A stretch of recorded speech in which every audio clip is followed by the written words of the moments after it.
Okay, ready? Yes, this is on camera. Well, hello. Like I said, I'm in my mind right now. I'm just running through some of those old movies. It's like, check if anybody out there, check YouTube old movies and with the person sitting in the chair, and you'll find tons of them. So you get the joke. Okay, but basically, what I want to do is continue pretty much where we left off, where you mentioned and kind of bring things into the present right now. You've had a lot of schooling. You are continuing to get your second master's degree now. Against my better instincts and judgment. Yes. Okay, why did you? Okay, I have to ask. You got getting my curiosity going. Yeah, you're going to learn is like. Yeah. Well, I don't know. There's two sides of me. Like the one side is I love the intellectual back and forth that goes on inside of a classroom. However, classroom learning is different than life learning in many respects. And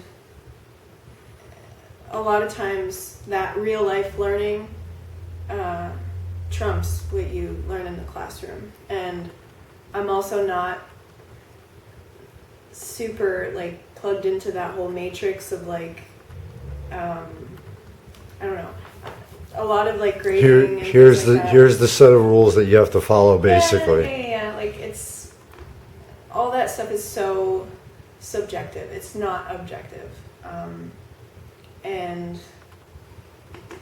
the institution is not something that is dear to my heart. It's You're too much of a free spirit. Yeah, but what it boils down to is you have too much of a free spirit, and you're kind of from what the short period of time I've known you, you're too open-minded to be closed off into the mentality that is out, in my opinion, outdated, that has existed for decades to centuries. Yeah, I think also school has been and still is an indication of privilege, and there's so much that I could say about that, but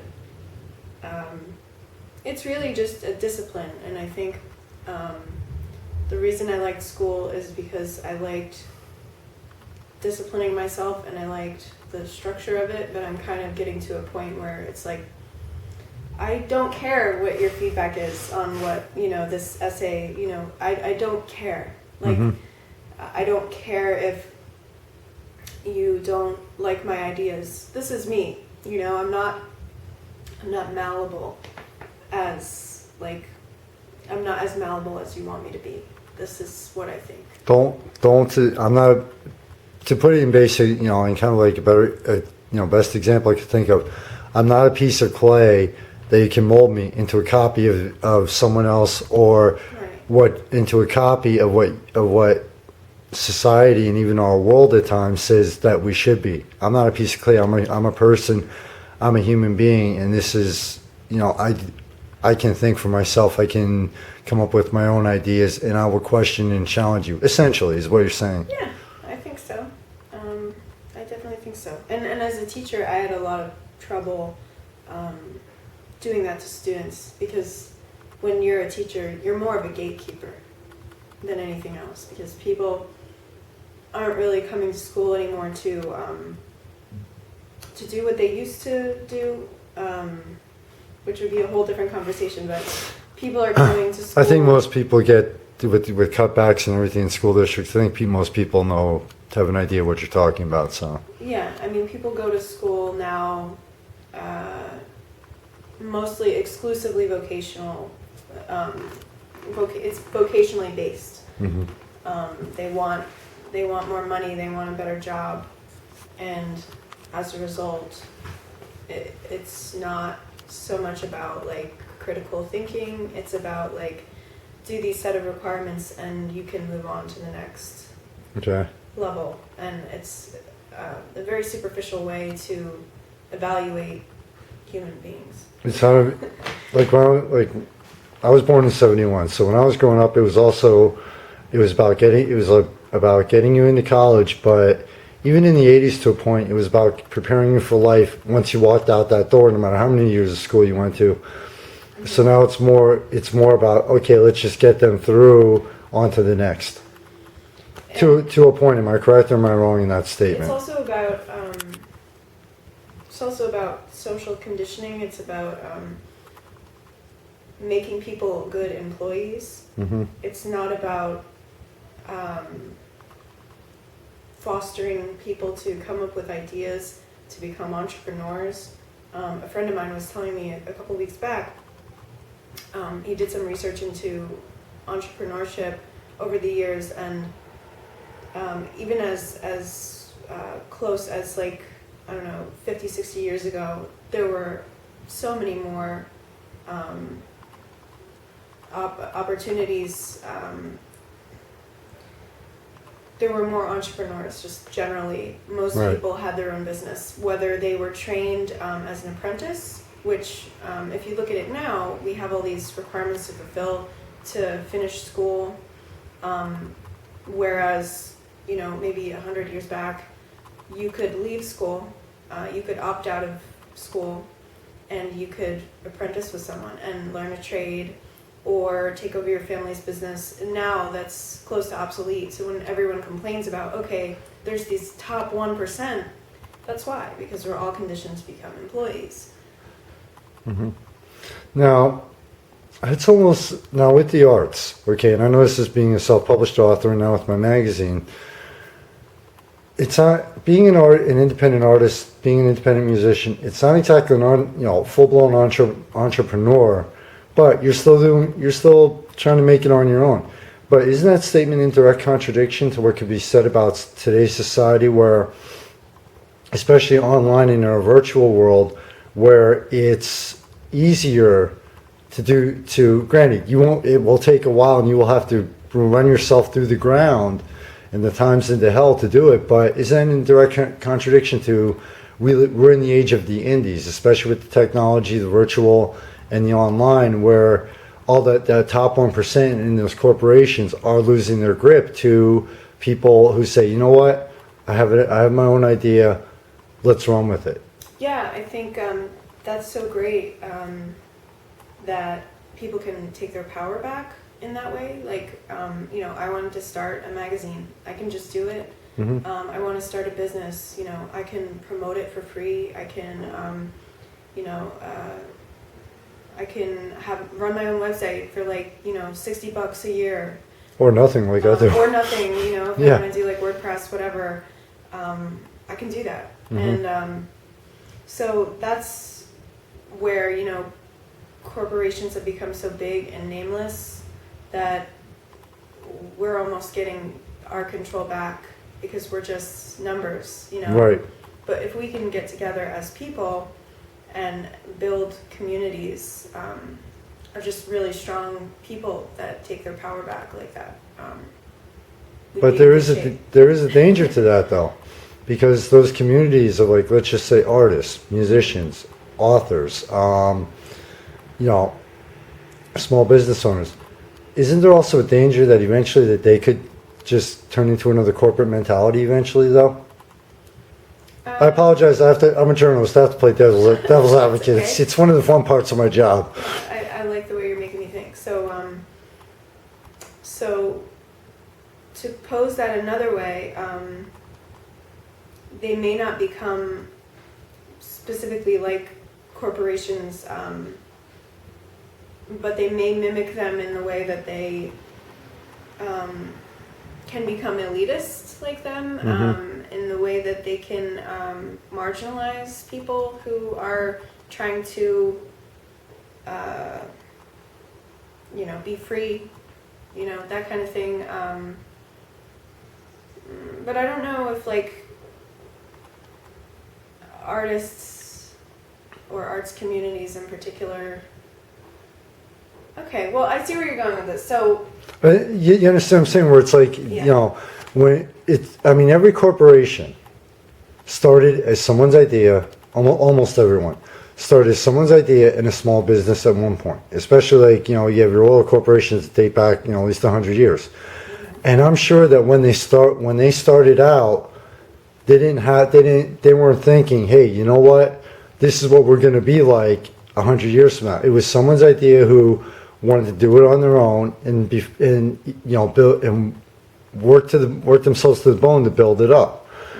But with it being in the age of the independence, where if you have a large group of indies, like, as being an author, you have a large group of authors that say, that ebooks, okay, well, let's band together because there's strength in numbers. All of a sudden, before you know it, 20 years down the road, you have a corporation, you have another publishing company that is doing to everybody else what was done to them. You understand what I'm saying? Totally. Yeah, I think it's really important that those types of people remember where they came from. Basically, never forget who you are or where you've been. Yeah. Okay. I understand, like, it's easy to get wrapped up in, like, branding. Got it. That's one of those, like, cliches I hate. I'll be honest with you. It's easy to get wrapped up in branding, like, oh, we can only feature, like, this type of person, Mm-hmm. And it's like, so basically, like, you're becoming what drove you to create this community in the first place. Yeah, basically what drove you to rebel, to say, you know what, this is wrong. Yeah. We don't think that, we can do this a different way. And all of a sudden you just became that which you hate, essentially. Right. And there's, part of the human condition. That's always, but sometimes people think, you know what, we're indies, let's get together. But it's like, there's always the possibility, guess what? You're gonna have people gunning for you because you just did what. So I was just curious about your thoughts on that. Yeah. Now I'm really gonna throw you for a loop. Uh-oh. It's the fun part of my job. Your greatest accomplishment or accomplishment so far, and you don't have to answer the second part of this. Feel free not to. The lowest point you've hit. Basically the highest point that you think you've hit so far, and kind of like the lowest points, because everybody goes through them. Yeah, I feel like we're in one of those, like, new age job interviews where they ask good questions and you're okay, Jay, if you feel, I don't have any bad moments. Like, my lowest point is my highest point. Okay. No, but like, what is your great, like, to give you an example, like, some people could say, okay, my greatest accomplishment so far was something I painted, my one painting or something. What do you think, is it, your new publication, do you think? Graduating, even graduating college and getting your master's degree. What would you consider your highest point so far? Again, I don't know.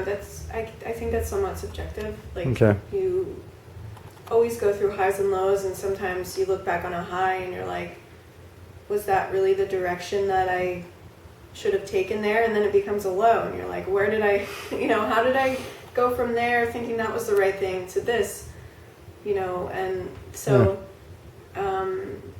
subjective, like, I like the way you're answering this, by the way. You just caught me off guard. And that's hard to do. So yeah, and I like to think that I'll make good choices, in the future, but choices can always turn around, and you can always question, was that even the right choice? Was there a right choice, or? Hindsight's always 20/20, right? Yeah, I guess. So, okay, final question, and I just always end it with this. Advice to other artists, whether musicians, painters, writers, whatever, whether just starting out as a child or whether they're, in their about to retire and say, you know what, like we were talking about earlier, where I'm looking back, it's like, this is the person I was back in high school and college. Well, I got married, took the more traditional route. Well, guess what? Kids are gone. Now it's time for me to do this. Advice to, to other people as far as following their dreams and what they want to do. Yeah. Well, to anyone who watched the whole interview to the end, I'm flattered. So thanks. There's more people there'll be more people than you might think. If you've gotten this far, I'd like to give you like a little biscuit. So I'll try to think. I don't know, advice to people. That's hard because, you know, I mean, who am but I to give advice? But because I don't know. of every human being's experience is different, It's true. and some people that might be real hesitant or like right on the fence. So like some people will be like, you know what, it's time to give up. I've just, you know, I'm done. I'm frustrated. All of a sudden, it's like with myself, the amount of times I almost walked away from the magazine, and all of a sudden, all it took was somebody to say, "Hey, look, the area needs you." You know, and it's like, bam, that reignites the fire. Yeah. You know, so basically drawing from your own experience. I don't know. Like I said, we all have things that are inside that need to come out. Every person that's here is here for a reason, and everyone is immensely talented. So, you know, let people see it. Like, let people see who you are. I don't think anyone should ever be afraid to express their innate, like, you know, oneness with everything. Like, they're good. Everyone has that. And, you know, for those who are going through something where, you know, maybe they think, like, I don't have anything good. Like, you do. And, you know, I've had friends where you just know, like, you meet people and you just know that the only thing that's stopping them from being, you know, self-actualized or like their best selves is themselves. Okay. So yeah, that's it. Thanks for watching the whole interview. Well, now here's the final statement. What did you have fun? It was very fun. It was a little bit unnerving at times because I because I didn't know what you were going to ask me. So I hope I didn't ramble too much. No.